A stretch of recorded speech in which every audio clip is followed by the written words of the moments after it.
Well, there's a new top dog in the race to become strongest lord in Immortal Empires, and at least for now, the mantle belongs to Rhaenyra Targaryen and her dragon, Syrax. I don't think anyone was expecting Archmages to be the best lord choice in the entire game, campaign, or multiplayer, especially not with so many legendary lords being extremely scary, but that is where we are at, and the reason is because of an extra key press. That's right, High Elf Archmages of the Lore of Metal have 10 times the HP they're supposed to, taking them from what is supposed to be a baseline value of 8,444 and giving them 80,000, which on a fire-breathing Moondragon with good stats, recently buffed mass, and all the arcane potential of the premier casters in the setting is not surprisingly more than a little bit busted. If you want proof, just take a look at the custom battle screen, where every other lore of magic for Archmages on a dragon has 8,000 HP, and the Metal Caster is the only variant with 80,000, which is just an absurd health pool. So someone essentially put in an extra integer and broke the game.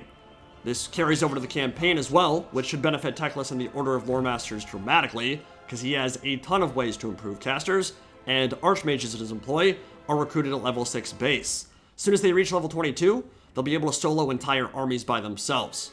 Unfortunately, this will not work for arguably stronger lores of magic like Shadows, where Pit of Shades would be even more devastating than Final Transmutation would be when it comes to deleting units or clearing out blobs. But to be fair, there's still a ton of synergy with an irrationally tanky Dragon Lord landing amongst a horde of Chosen and Chaos Knights and giving them a taste of gold magic. Balthazar Gelt is looking on with extreme jealousy, I am sure. So here's an example of an unupgraded Archmage facing an entire stack of top-tier elite Chaos troops and accruing more than an entire army's worth of value before finally routing. In a real campaign scenario, she'd have ward save items, potentially regen items, way better stats and abilities, and more Winds of Magic to work with as well. A true one-lady Doom stack indeed. This will of course be utterly broken in multiplayer and campaign, which is why attention needs to be brought to it immediately, so it can get hotfixed and return to some semblance of normalcy, but enjoy it while you can.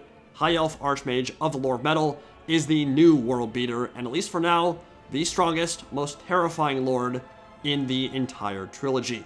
A self-styled queen for a day, or, a couple weeks maybe, because hotfixes take forever.